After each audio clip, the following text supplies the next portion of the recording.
Сәлем достар, бүгін біз алча жемісінен варенье жасайтын боламыз. Ол үшін 5 килограмм алча аламыз. Ең алдымен алчаны жуып аламыз. 5 килограмм алчаға 5 килограмм қант саламыз.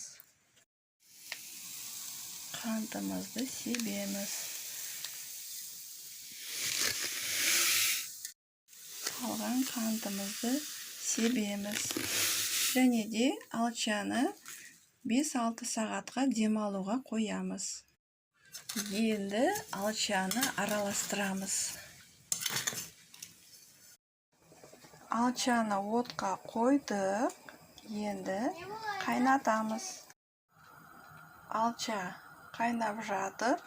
Енді әлдеде 5-7 минуттай қайнатамыз. Алчаны қайнатып алдық. Енді 7-8 сағатқа демалуға қоямыз. Алчаны отқа қойдық, қайнады. Енді әлдеде 7-10 минуттай қайнатып аламыз.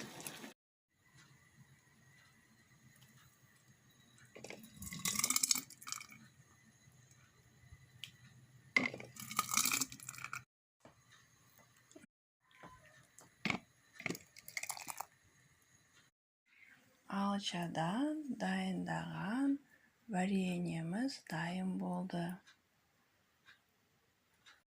Алчадан дайындалған вареньенің дәмі өте ерекше болып келеді, және де өте дәмді болады. Міндетті түрде жасап көріңіздер.